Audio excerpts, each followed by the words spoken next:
Good evening, everybody, and thank you so much for making time to be part of our spaces this evening. My name is Terry Anchebet, and I'm always honored to work alongside Mwango Capital and to host Mwango Spaces from time to time. And so, our conversation tonight is on unpacking Delmonte Kenya footprint, a discussion that will be focused on impact and vision. And I will be speaking to the managing director of Delmonte Kenya, Wayne Cook, who I will invite in just a moment. But first, just to give us a bit of a background or some insights into what our conversation will entail today. This discussion will unpack Delmonte Kenya's footprint in Kenya with a focus on the company's history, their business model, the products, their distribution, export contribution, employment, community impact, sustainable agenda, and of course, with a forward-looking conversation on their future investment plans. So we'll get into our conversation now. And Wayne, thank you so much for joining us this evening. I'm looking forward to a conversation tonight. Do you want to say hello before we kick off? Good evening to everybody, and thank you, Terry, for inviting me to this call. I'm pleased to tell everybody a little bit more about Delmonte. Thank you, Wayne. And to start us off, please just tell us a little bit about yourself, your journey to Delmonte, Kenya, and what your role as managing director involves on a day-to-day basis at Delmonte. I'm a born and bred South African, born in Cape Town. I qualified initially as an accountant, but later I changed over to manufacturing. I think it suited my personality a bit more. I have qualifications both in finance and manufacturing, which is really useful in the business world nowadays. So most of my career in South Africa was with a company called Tiger Brands. It's one of the biggest FMCG companies. And while I was with Tiger Brands, I moved over and joined Delmonte when Delmonte was still operational in South Africa. Later on, Delmonte moved me to Delmonte, Greece. And I ran Delmonte Greece for 3 years as managing director before coming to Kenya. I think coming to Kenya was a strategic move for a long-term career for me. I wanted to get back into Africa. So here I am, Delmonte, Kenya. I worked for about 9 years as production director and learned a lot on the pineapple canning side as well as the agricultural side of the business. Before coming to Kenya, I didn't really know pineapples, but I guess in manufacturing, the principles, the basic principles are the same. Yes, here I am. When you ask me what I do on a day-to-day basis, it's quite a difficult question because I don't think one day is the same as another day. But at a high level and strategically, a managing director needs to make sure that the strategy of the business is undertaken. I'm responsible for the strategy and the KPIs of Delmonte Kenya. Under me, we have a whole lot of different departments, like your sales and marketing, your HR, your legal department, your production department, the agricultural department. So I think the day-to-day role is managing the communication between all the different departments, and then you add the element of having to communicate with the commercial offices in Europe, UK, and the commercial offices in the USA, and often being the link between what the greater business requires from the subsidiary and the cost center like we are here in Delmonte, Kenya. So it's difficult to give you a day-to-day example of what I do, but it's a lot to do with communication. Thank you, Wayne. And of course, as you were speaking, I'm thinking Cape Town, Greece, and now Kenya. Clearly, your path is following the most beautiful places across the world. Let's just get into the history of Delmonte and the legacy. Of course, Delmonte Kenya has been a part of Kenya's agricultural and industrial history for a very long time. How would you describe the company's evolution in Kenya, and what do you think has been its most important contribution besides the pineapples that you've just talked about? As Delmonte, we're celebrating 60 years in Kenya, but before that, the business started as a very small, humble processor, buying pineapples from outgrowers and struggling to survive financially and to get their produce to the market. I think this is a typical example of a lot of startups that have something, cannot get the link to the market, do not have the financial capabilities. So typically, this is how this business started out. It was initially called Kenya Canners. Over the years, I think as the business changed hands, we had many different companies coming in and investing. One of the notable ones was the California Packing Corporation. They came in, they were more of a link to the global market and moved the business from an outgrower scheme to a more integrated plantation where they were able to now grow their own pineapples and not rely on intermittent supply, have some sort of traceability. Once California Packing started investing, the next investment or next change of ownership was Delmonte Royal. Then later on you had Delmonte Cheerio. So there was a pattern. A lot of companies coming in, doing some investment, having financial difficulties and leaving again. And the last typical one was Delmonte Cheerio, which was more a Italian-owned company, until finally it was taken over by Fresh Delmonte in 2004. And I think we haven't looked back since then up until now, and we are still owned by Fresh Delmonte. I would say, if I can talk about the last 20 years, because this is when Fresh Delmonte took over, I think they managed to modernize the facility, or the canning facility and the concentrate facility.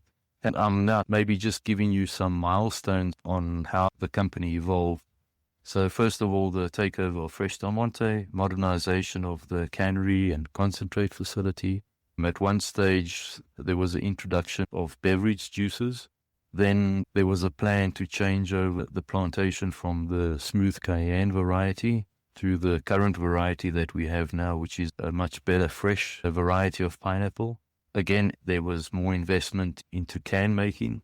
We were able to start making our own cans and not rely on outside purchases.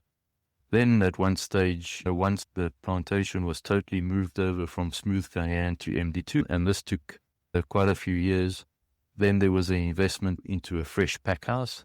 And that is when Delmonte started now exporting fresh pineapples and not just being a cannery. More recent focus has been on sustainability.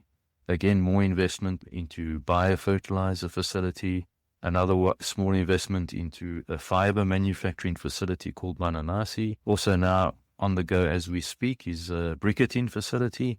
You can see there's been certain milestones over many years now on reinvestment, which any company needs in order to survive. The latest milestone has been the installation of a IQF freezing facility. So yeah, I think in summary, the evolution has been one of continuous growth and innovation to meet global demands. And I think the most important contribution beyond pineapples has been just been a consistent, reliable company that has been contributing in a major way to the economy and to general employment in the country. Thanks, Wayne. And just picking up from what you've just said, I want us to briefly look at the business model, specifically from a value chain perspective. And tell us, how does Delmonte Kenya's business model work from farm to factory to customer? And where does the company capture the most value across farming, processing, packaging, logistics, local distribution, and exports as well?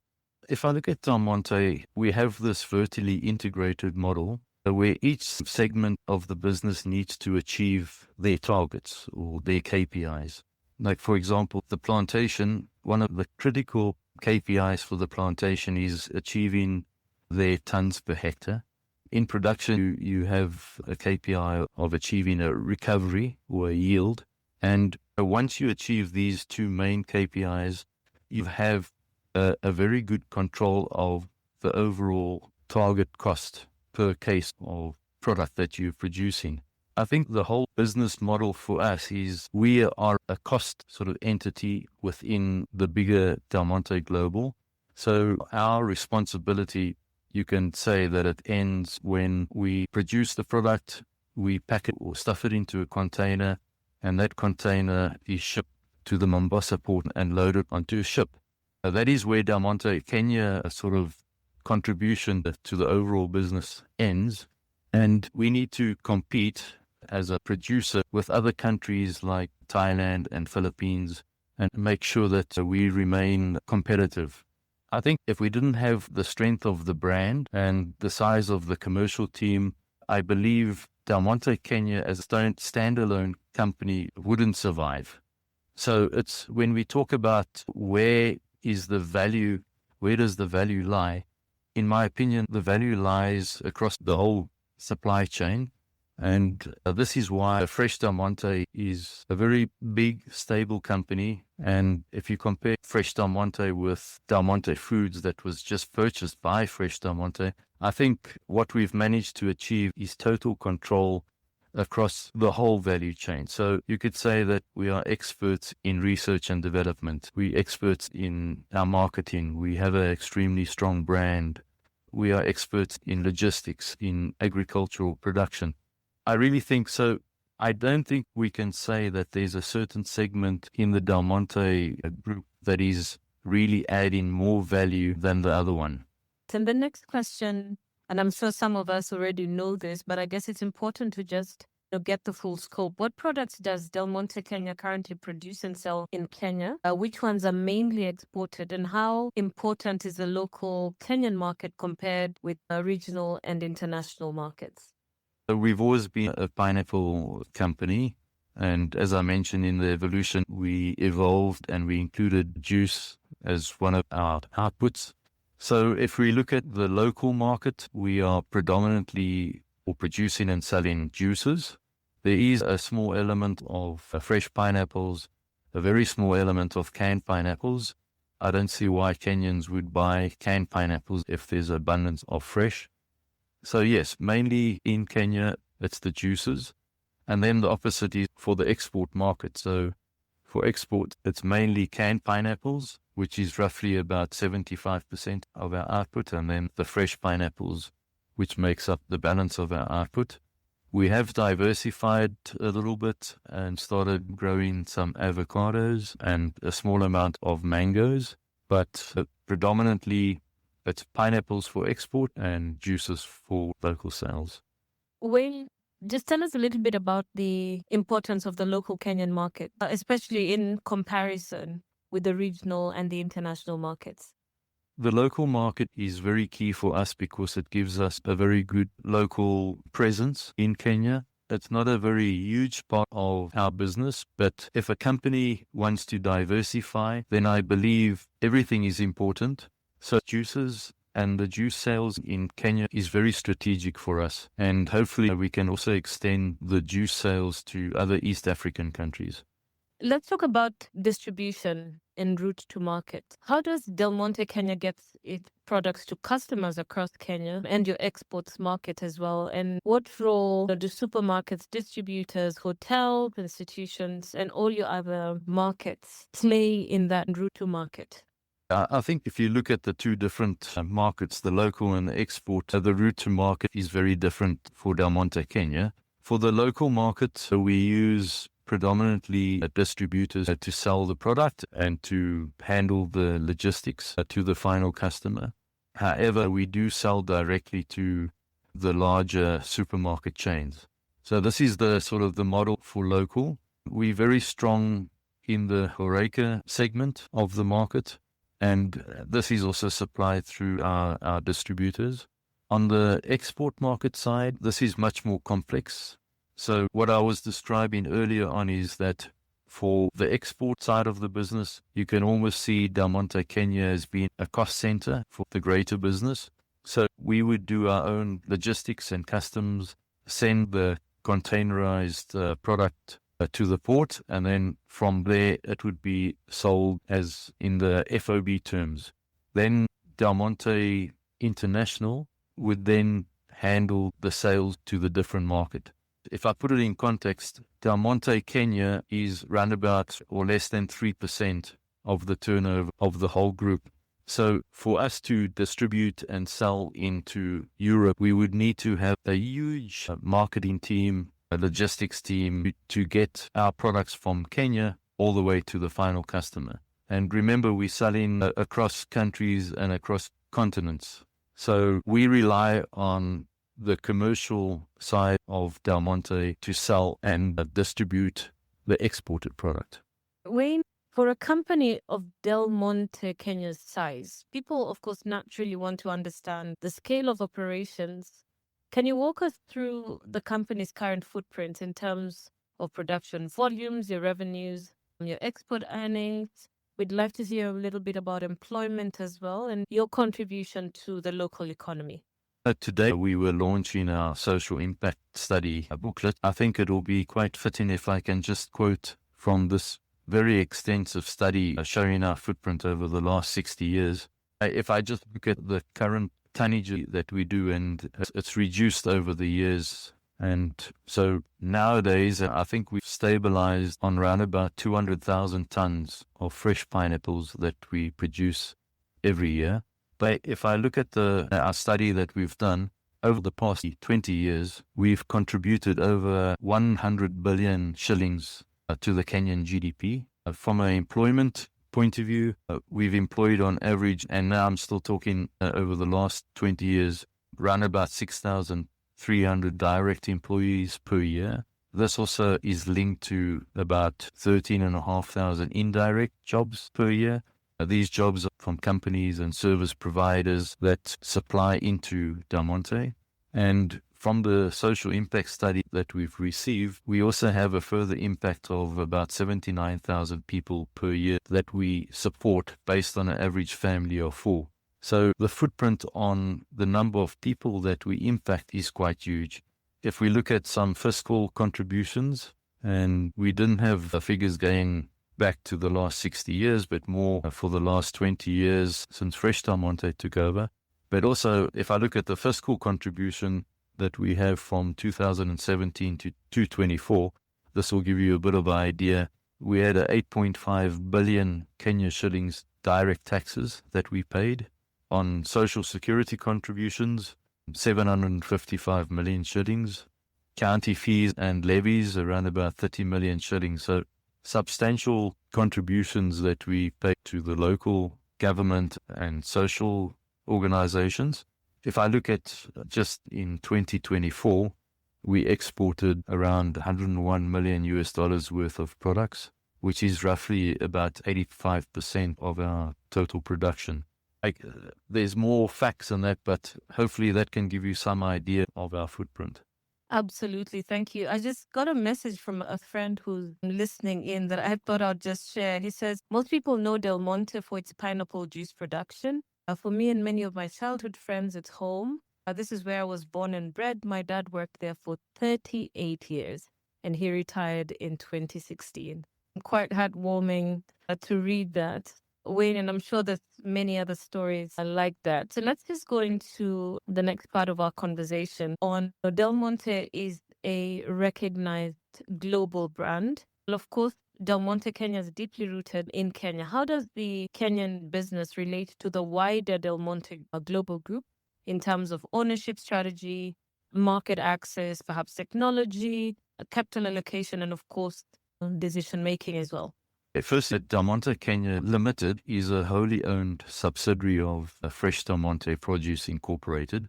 So if we look at local decision making from myself and my team is really aligned with our global company strategy.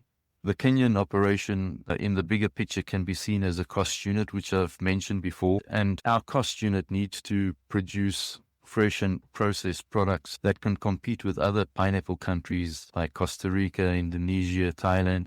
So we need to meet our cost obligations, our KPIs, so that we can remain competitive. Our market access is gained through the strength of our brand and the commercial people across the whole organization. And that's critical. I think that is also what has kept Delmonte strong in Kenya for all these years, is that link to the market. And this is the only way we have this link is through the brand and the greater global company. We rely very heavily on R&D expertise, and we have a very big R&D department situated in Costa Rica, where we don't only look at pineapples, but we're even bigger when it comes to bananas. We have huge operations in Mexico as well for avocados.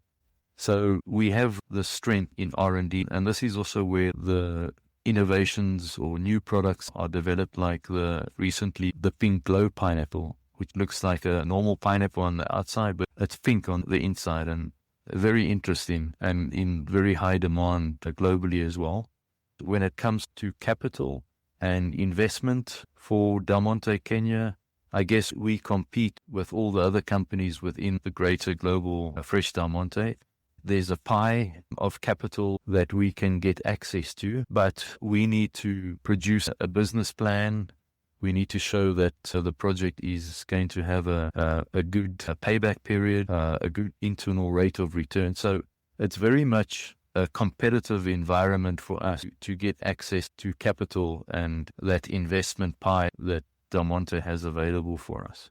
When speaking of capital, what are Delmonte Kenya's major CapEx priorities over the next few years? And how are you thinking about investment, either in farms, in processing capacity, packaging, either logistics, maybe sustainability that you've just mentioned, worker wealth, and community infrastructure? Certainly, for any business to survive, you need to have reinvestment. Now, apart from the normal maintenance investment that we have every year, because sustaining an operation like this, you continually need to reinvest in farming equipment, new equipment, etc. But I see that investment in the future will be largely linked to sustainability. This is the direction that we want to go.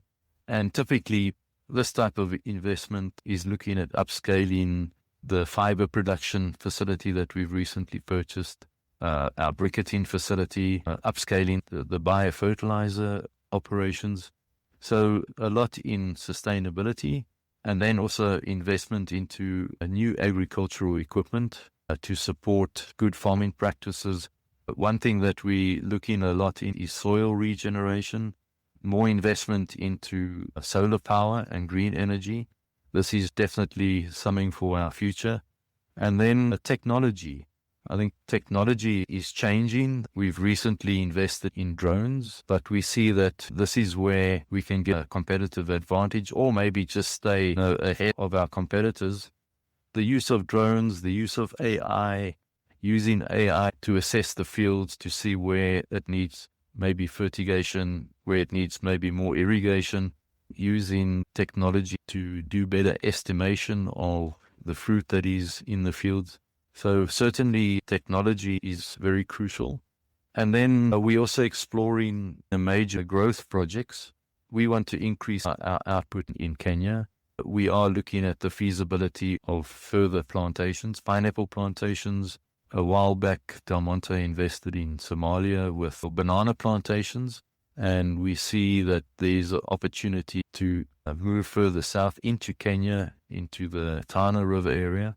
So definitely an investment strategy should also have an element of growth. And I believe Kenya is the place. East Africa is also the place to be. So we are looking at Kenya. We are looking at Uganda. We've already invested in some projects in Uganda as well. So I think that's about it for investment, amongst other projects that as it comes our way, we'll analyze it, we'll assess it, we'll look at the feasibility. And if it has anything to do with growth, with diversification, more flexibility, this is what we'll look at. Wayne, I'll just pick up from your line on Kenya's a place to be, East Africa's the place to be. And given Delmonte's long history in the country, and of course its importance to the local economy, which you have alluded to, is there any possibility that Kenya could one day own a direct stake in the business, either through a listing on the Securities Exchange or any other local ownership structure? It's funny, I've actually had this question quite a bit now, and I can't really comment on that, but I think it's something that I'll definitely take up with our senior management and our corporate office. It's really something that we need to discuss. So bottom line is I'm not sure, but I will definitely take it further.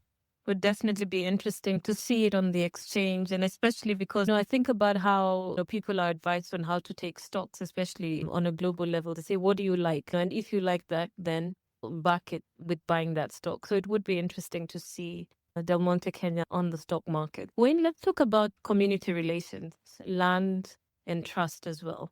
Delmonte Kenya's relationship with surrounding communities. So these surrounding communities have at times been under scrutiny, including around land access, local expectations, labor as well, security and human rights concerns as well. What has the company changed in response, and how are some of these changes being independently verified? And I think most importantly, what does a fair long-term relationship with the communities where Igbo and Muranga actually look like? One of the reasons that we launched our social impact study, and the study took virtually a year to complete, it's also in a way to celebrate the 60 years of existence that Delmonte has been in Kenya. And it was also a way to tell the Delmonte story. We believe that this company has had a major positive impact to the surrounding communities and stakeholders. And sometimes the negative stories travel very fast, but the positive ones take decades to get to the ears of everybody. But nevertheless, Delmonte decided in 2022 to embark on a major human rights impact assessment so that we can analyze, we can assess how people feel towards Delmonte. And we contracted an external company that specializes in these type of studies, and they helped us to develop a human rights due diligence plan. And this plan is now almost 100% complete. So we're pretty excited that we've taken note, we've listened to our communities, our stakeholders, and the outcome of that is we've employed a specialist. So the last 2 years, we employed specialist human rights managers to focus on the implementation of our human rights impact assessment and the due diligence plan. So I think of all the actions that we've done, there's the one that's mostly now outstanding is the launch of our OGM, which is the operational grievance mechanism. And we believe the grievance mechanism will be a very impartial, a very positive tool that will help us communicate more effectively with our community, with our stakeholders. And I think this will again have a very big impact and draw us closer to the communities that are around us. We often hear the negative things coming out in social media, etc. But if you just go out into our communities and you talk to them about Delmonte, you'll hear so many positive things and all the CSR that we've done, the roads that we maintain, all the medical clinics that we do. We have 12 schools that we run. So there's so much that Delmonte has done within the community, and we really believe that the impact over the last 60 years has been positive to everybody. Wayne, it would be interesting to see some of those developments that you have talked about. And hopefully next time we do have a conversation here, you can share with us some of the progress, especially on what you said around what the company is doing around human rights and local expectations as well. Wayne, large-scale agriculture comes with serious responsibilities around soil, water, waste, biodiversity, and of course, climate impact. Tell us about some of the practical steps that Delmonte is taking on sustainability, and how do you measure whether these effects are producing real environmental results? Allow me again to refer back to the whole impact study that we have done. It's brought out so much good quality information for us to share. So if we look at water stewardship, if we look at our irrigation consumption, we see that from looking at the figures, we've reduced irrigation water consumption by 91% since the year 2016. We've also reduced the amount of water that we are using by 30% between 2020 and 2024. And this decline was really due to improved irrigation methods, better technology. So on water, we know that water in the future is going to be a problem. And this is one of the areas that we've had a huge improvement or success over the last, I would say, the last almost 10, 12 years. If we look at biodiversity and reforestation, we've planted about 150,000 trees between the years 2016 and now. And these are in our riparian lands, it's in the local Odonia-Sabok reserves and other critical natural reserves.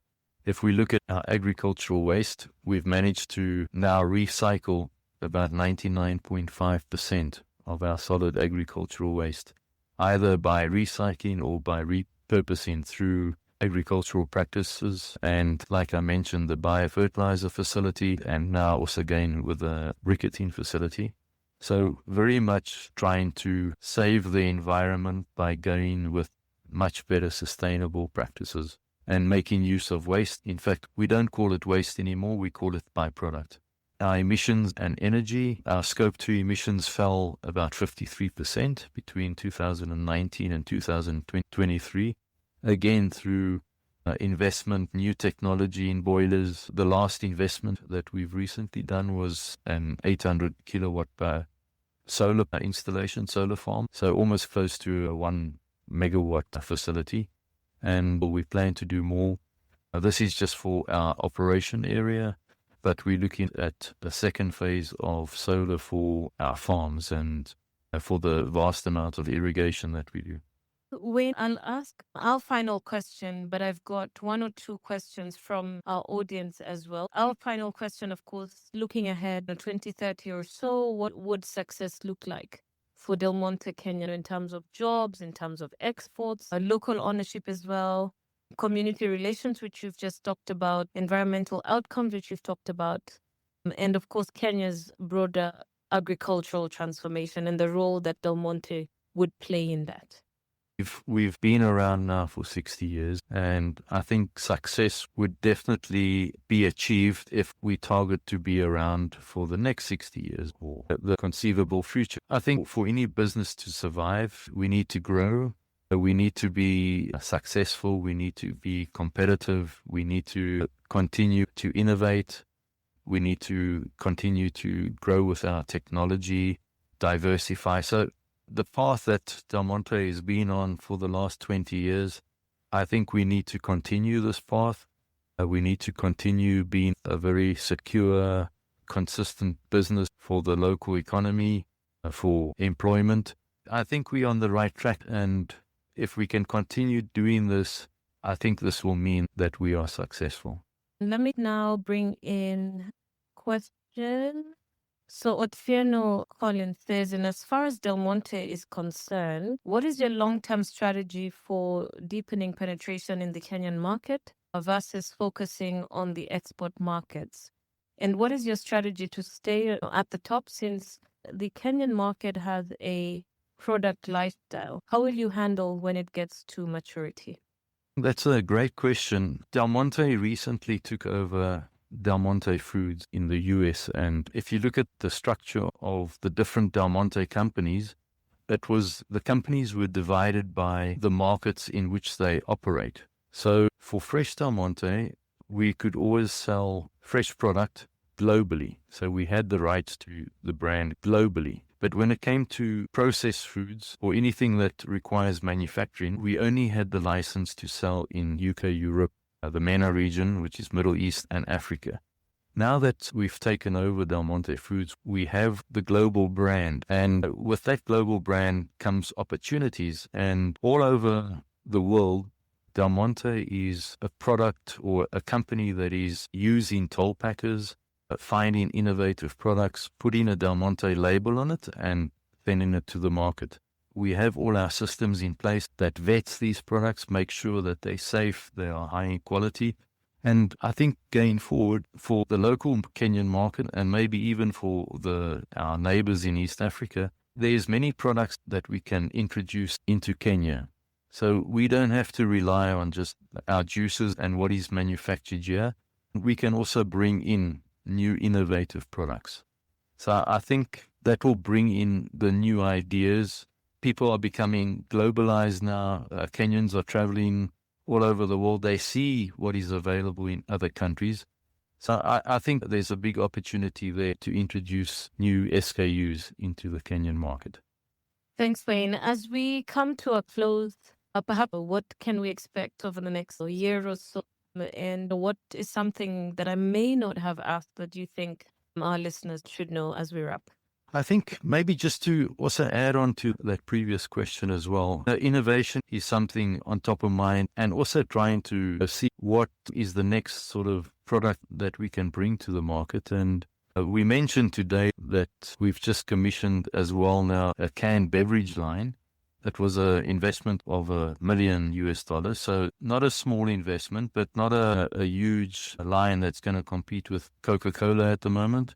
But we see an opportunity to have a very good quality energy drink and other maybe juices or drinks, carbonated drinks, in a very high quality or premium final product or aluminium can. So that is something that we think is going to be very successful. And we've had a soft launch already with our distributors. So that's an exciting space. We want to innovate as well with our juices, maybe bring out more SKUs, maybe change the packaging format.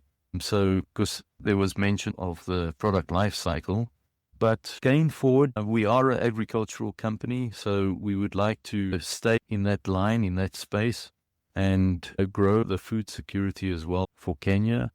There's a big opportunity as well for us on the biofertilizers. This is also a first in Kenya and East Africa. A lot of the farming or farmers rely on fertilizer, and you see how the impact of the Iran-Middle East conflict is having on the access of fertilizers. These are the sort of new innovations or products that we would like to bring into the future.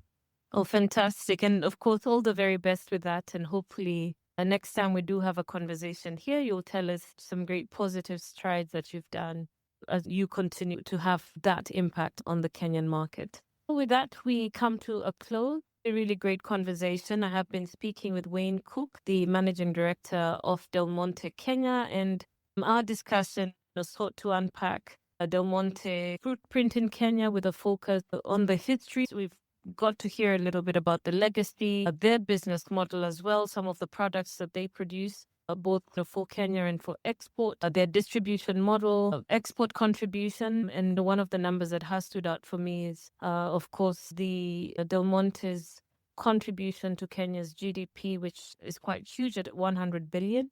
Employment as well, and the jobs that have been created by the company, the impact to the community. We've had about their sustainability agenda as well. And we've also had a conversation on the future investment plans. And Wayne has shared a little bit more about where he sees some of the next opportunity coming from. And so, Wayne, thank you so much for making time to be with us this evening, and to everybody else who made time as well. Asante. And on behalf of the Mwango Capital team, I'd like to wish you all a wonderful evening, and we'll see you again on the next Mwango Spaces. Good night.